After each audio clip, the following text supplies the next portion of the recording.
everyone, this is my final video of my network learning project, with my learning goal being how to create a granny square. In order to do this project, I needed to go out to the internet and look up resources on how to create a granny square, in which I had no idea how to even get started.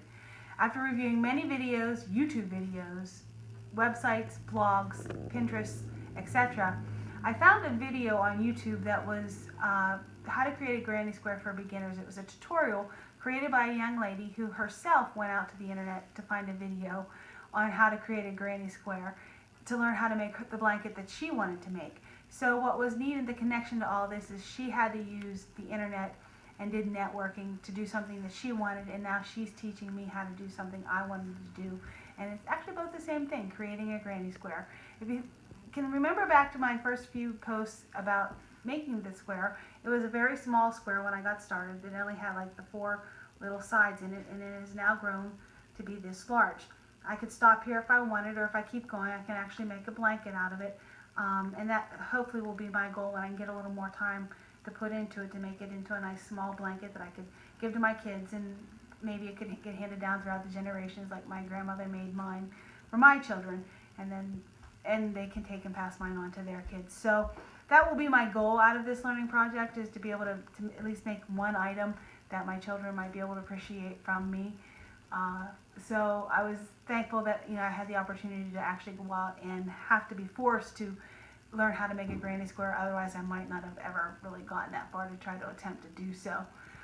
In order to make this granny square, and listening to that video, she almost felt like a foreign language for a few moments, that she was talking about chaining and stitching and doubles and singles, and none of it made any sense.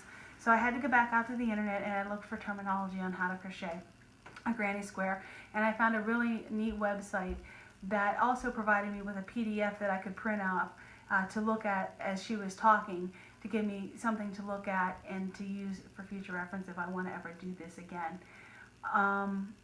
So let me begin to show you a little bit of what I can do and how it's got this far. You might have to excuse my furry little friends here. They like to play with the yarn as I seem to go along. So I had to learn how to do a chain stitch, and doing a chain stitch, it's taking the thread and bringing it through those little holes, almost just like a chain.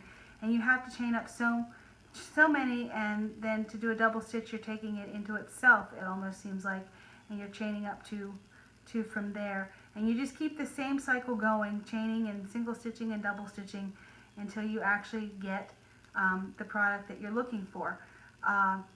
Again, it does take a little bit of time, so you have to have lots of time on your hands to be able to complete what you want to complete. And as you're making your square, you kind of have to shape it to look like a square also, because I can just keep going and it will sort of look distorted. But if you take and you just kind of pull it around and shape it to look like a square, it'll form the square, and you just keep making it bigger and bigger. So again, I'm grateful that we had the opportunity to do this learning network project, and to give me an opportunity to try to make something that I've always wanted to make, but probably would have never been taken the time to do so. So again, I hope you enjoyed my video.